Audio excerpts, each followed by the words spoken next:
It's Progress Racing. Show us your tips, Daggy and Beaver, with you for a midweek preview show off the back of a decent Saturday out, Beaver. Yeah, another reasonable weekend for the boys. So good to see us still kicking along there, mate. Yeah. Any highlights for yourself? Highlights. I'm just trying to think back to the weekend, mate. Couple of butchered rides there. Frumos was a bit of a disaster, but that's the way the cookie crumbles. Mr. Brightside was solid. Pretty easy watch. Yeah, it pretty much had the run that we thought it would have. Jimmy the Bear was very good in the first. That was definitely an easy watch, and another impressive win. And Colino, the ride on Colino, I know you're pretty particularly happy with. Oh, Colino was an outstanding ride from J-Mac. Just hunted that up, sat outside and rode it like it was the best horse, and just tinkered along and won. Yeah, very good. We've got the Group 1 Winx Stakes this Saturday, which we'll preview tomorrow night. Looking forward to that as we get into the real good stuff for spring. But we've got Canterbury today with the rail in the true, apparently a heavy track, but I feel like it should play a bit better than that. So we'll see what happens. Generally hoping for as fair as Canterbury can be, but we know we'll keep an eye on leaders to start off at least. We kick off with a 3-year-old 1,200 Meter Maiden, which I think is a good race here, Beaver. Yeah, a little bit of an interesting affair to start the day. A few horses here that have been tested, and the favourite that hasn't, who's trialled very well, and I've stuck with it just based off its trials. They've been good. They've won fairly comfortable in both trials, one by 9 lengths and one by 5 or 4. That should be good enough to win this if it lives up to that potential. Yeah, Scientists we speak of. Trialled away from home, second trial as well, which is good. Both, as you said, were good. Mum was a good horse, Global Glamour. And I think he's a talented horse here. And I think Canterbury sets up perfect for Tim Clark on the leader. And a couple of the other pace options in the race, I think, have come out. So on top as well. I was giving one at a bit of a price, Ambassadors as the main danger. I thought the trials were good coming back for this. And around it was $12 last night with scratchings. What are we into? About 8 now. And might run well here. And obviously Northern Beaches could be a chance. But yeah, I'm pretty keen on this first starter, actually. The second is what are we up to here? 3-year-old fillies, a version of the 1,200 meter race. Any thoughts on this one? Yeah, another tricky affair, this one. I've gone for Seiryu from the Hawk stable. I've seen it's a bit of money for it overnight. 2 starts it had were down the track, but started reasonably okay in the market in Group 2 and Group 3 affairs, one in Melbourne and then one in Sydney, then was put out, and it's come back for 2 really nice trials. So maybe just not ready first preparation. Coming off, it was in the market, so they obviously thought it had a little bit of talent. So I'm pretty sure we found it too. Pretty sure we found it ahead of its debut. Yeah, so I think just going off the back of that, I'm tipping the Hawk stable have a little bit of a wrap on this, and Parker Board can run well. I agree. I actually found the same one. Reeled in runaway leaders both trials. As you said, first prep was a bit of a non-event, but there's excuses both times. But I like the way it's now hitting the line. I think it is also some talent. Sumatra has been scratched. We don't need to worry about that. And Beautiful Heart, I thought, was an okay debut. Its sister is a real dry tracker, though, so maybe not the conditions for it. I think it's a sister to Hungry Heart, who thankfully we don't have to worry about anymore. Race 3 is the 1,900 meter benchmark 72 on the card, where the only horse I could entertain backing here is Star Sparks. I am sick of all the rest of these. None of them seem to be in particularly good form, and this will bounce straight to the front under Josh Parr, saved from Saturday to come here. And if the rail's in its advantage, I think it's going to run very well here. I know it's got a bit of weight, but I think this looks, even with scratchings, looks a better race for it, to be honest. So Star Sparks, I one of the better bets on the card for me, actually. Beaver? Yeah, I found it a little bit of a tricky affair. Hopefully not a trap race, but I came up with Star Sparks as well. I just thought it was probably going better than most of these at the moment. Couple of wins in its last 3 starts suggest that. So, yeah, got it on top, hopefully controlling the race. Beauty. Race 4 is the 1100 metre benchmark 72, where I was keen on Leo overnight. It's now $1.40, so it'll probably win. Nice resumption in town behind Moutai, and this is there's nothing left in this race now, and it gets JMac. So it's up to you what price you're comfortable taking, really, here, Beamer. Yeah, I think so, mate. Pretty weak affair this, and it was an excellent run first up. Really pushed Moutai out and gets JMac on board, as you said, carrying the 61 kilos, but this is an ordinary lot. Race 5 is a 1250 72. We lose 4 to scratchings. Who do you like here?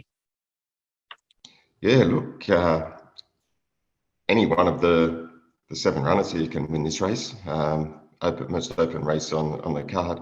I've gone for the resuming Rammstein from the Ryan stable. Thought it trialled quite nicely. Last trial was pretty good, and last preparation mixed its form a bit, but did run second to Rangers at Kembla Grange in November, which I think is a really good pointer for this race. Has shown some ability over the course of its career. Hopefully it can run well fresh and give us a bit of a sight, but again, an open race. Oh, and looking for the 3-year-old here. Hell I Am. One here first up, then went to a Saturday and sat outside lead against Troach, who ran all right in the weekend. And I think coming back here to midweek grade suits it. Inside gate if the rail's on, hoping Pike can hunt it up and think it can run well. You mentioned Rammstein, and look, Barticelli was probably disappointing last start, but maybe a chance here. But I think LAM can run pretty well. Race 6 is a fillies 72 over the 1250, and I am going to stick here with Twilight Affair. I liked its resumption behind Shades of Road. It sat outside it and worked pretty hard here. Fought up the straight with it, and I think fitness just gave out there. Now comes back, gets to the inside gate. Tim Clark go forward at Canterbury. I think all sets up pretty nicely.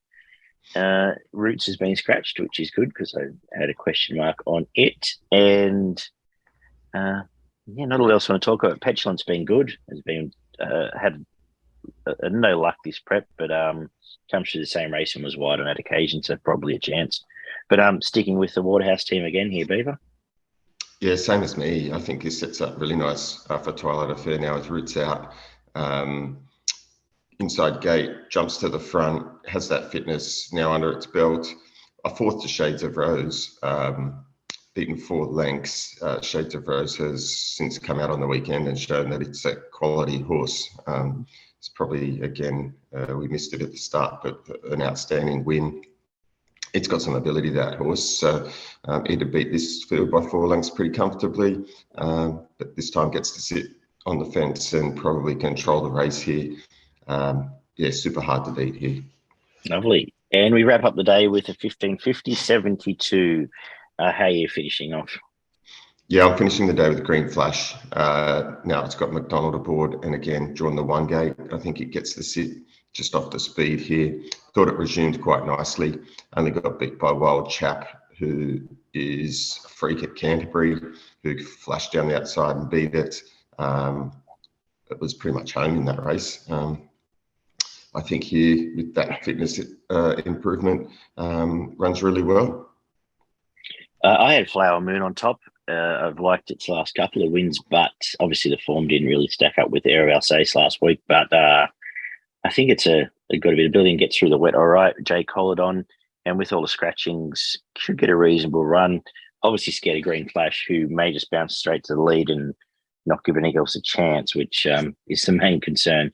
But only 2 hopes to wrap the day up, and we'll see. Price dependent, I might play bigger on Green Flash by the time we get there, if the rail does look the place to be. tricky day for any value, but if you've got a best and maybe a couple of preferred bets at least.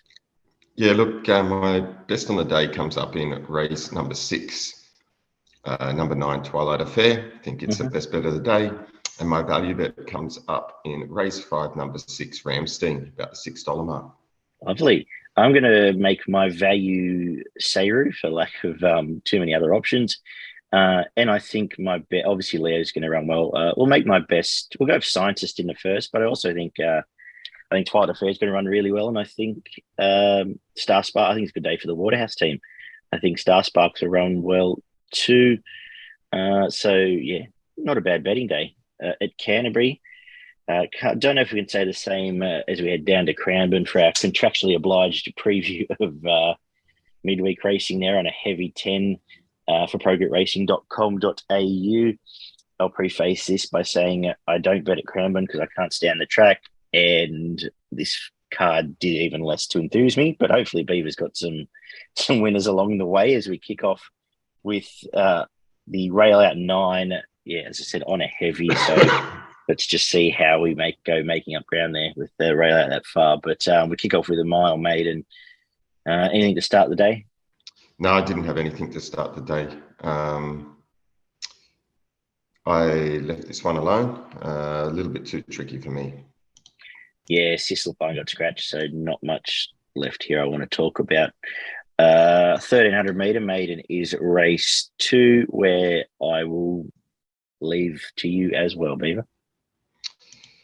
Yeah, look, again, a little bit of a tricky affair here. We've got 2 horses that have only had the one run and both weren't too bad, and then a new starter. I've gone for the Corson's train, Captain Rogers. Ran 3rd first up, Scott Egan aboard here. Just started the pace there last start and fought on quite nicely. Possibly do the same today. Race 3 is the 1000 meter maiden, where all my key hopes have been scratched here. So it does leave Roaring Miss, the one to beat, off a nice resumption.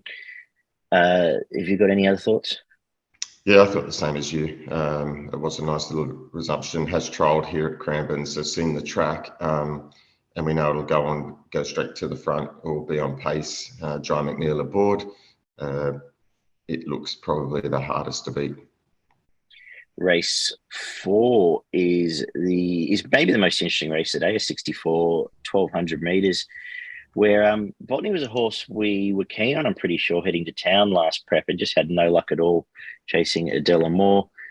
Comes here first up for the Moody stable, first up second prep. I think will run well, but so will Extra Gear, who's trialled really well in the conditions to come here, and so will Rich Divinity, who's had the track and a distance set up. But just keen to see how Botany and Rich Divinity step out, because they could be heading to town at a later date. Beaver, any thoughts here? I went for Botany. I thought its first up win in its very first start back in March was pretty good. Then went to Caulfield and only finished off nicely in that. Got well back and was only a couple of lengths off at Adela Moore. And then it was put out for a chopped spell. out as well. The case, but I really like it. I think $4 is not a bad price in this race. So I've got it on top, and I think it's going to be super hard to beat. Beauty. It gives me a bit more confidence in as we had to race 5, a 1300 meter maiden as well. We get the line through Rich Divinity in the race before, but it's a reactive race. It's a line here. Sets up nicely and is still a reasonable price. So I've got it on top from Sociabil, who resumed okay. So not much here to talk about. BB, you got anything you like? Yeah, I had Sociabil on top. Again, pretty open race. I thought its first up run was pretty good. I thought it was better than React. Both through the same race, yeah. Yeah, they come through the same race. Even though Reactivate finished in front, I think Sociabil can turn the table there. Main Danger Dinera, I'll probably save on it. Race 6 is a 2600 meter 64 Despite the weight and all that sort of stuff, I'm sticking with Secret Palace. It was pretty good last start at Sandown and has been going pretty well on prep, actually. Came up to Sydney and in between for a wet track run against the Chevrolet, but the other two wins either side were good. And I think this is it is a drop in grade, but a big drop in grade. There's not much else here. I think it's going to run well. It's heading out towards $3, which I think will be a bet, Beaver. Yeah, I'm pretty keen on it as well. Thinking the same as you. Thought last start's win was as good as its best run this prep after coming from Randwick. I think it sets up again nicely for it, and I think it looks to be the best horse in the race. Got it on top. Has also had the 2,400 metre run to set up. Yep. So it ticks lots of boxes, to be honest. Second last is a 2080 benchmark 70, where good luck here. What have you got? Yeah, pretty tricky, hey? Yeah. Lots of chances here. I just went for a little bit more value in the market, and I went for a tension run. Gets a claim here, but I think its runs have been okay this preparation. Around second against Fenton Garati last start, beaten less than a length at Sandown. That was a nice run. It finished off really nicely. And then prior to that, ran in some decent quality races at Flemington behind Maserati Bay, no effort at Caulfield. And it was only, and then Milford, and it was, sort of 2 to 4 lengths off them in most of those races. I think this distance suits, gets a little bit of a claim, and I think it can run well. Yeah, I sort of agree, but I can make cases for the Awesome Sun. I can make a case for Hopkins, even though it's late prep, it comes home. I can make it even a case for Gemini Dance. But I think at the price, it might be the better bet here at Densham Run. As I said, from Hopkins coming home and Awesome Sun, if you forgive last time, probably should start close to evens in this race. But we'll move on and finish with as I've just updated my scratchings, race 8, benchmark 78 over 1,000. Now left with Zipping Boy on top. Maybe disappointing last start, but now gets control. Wet track, lots of things in its favour and should win. I was keener on the other two resumers here, so you can probably follow Philosopher and Jocelyn wherever they turn up next, because I think they'll run well. Couldn't be here on Saturday. But anyway, Zipping Boy will win this now. Yeah, half the field gone here. I think Zipping Boy looks the standout bet here. 4 starts on the heavy for 3 wins and a placing. A bit disappointing last start, but that was in a pretty good race. So I think it can run better here in a small field and a pretty light on field here. So it was Zipping Boy on top for me. Beautiful. You got a best in value. Yeah, my value bet is in race 7, number 1, Attention Run, and my best bet comes up in race 6, number 1, Secret Palace. Lovely. I'm going to stick with Secret Palace too. I think it'll run well. With the price getting out there, now with the scratching, Zipping Boy run well, and Botany might be the value at around, $4 on a day I've struggled to really find too much outside the market. What do you got for us in Queensland, Beaver? Yeah, I've got 3 bets up in Ipswich. Race 2, number 1, A-Ban. Think it'll be winning, not juicy odds, but should get the chocolates. Race 5, number 7, Prasalite, about the $354 mark. Nice bet there. And then we will finish off the day up in Ipswich in race 8, number 2, Never Paid. Currently around the $3.30 mark. Beautiful. Good job, Beaver. We'll be back on Thursday night to look to the Group 1 Wink Stakes card, as well as dive into Moonee Valley. There's plenty to discuss there. A bit more in-depth preview coming up there. Good punting today, guys, and we will talk very soon.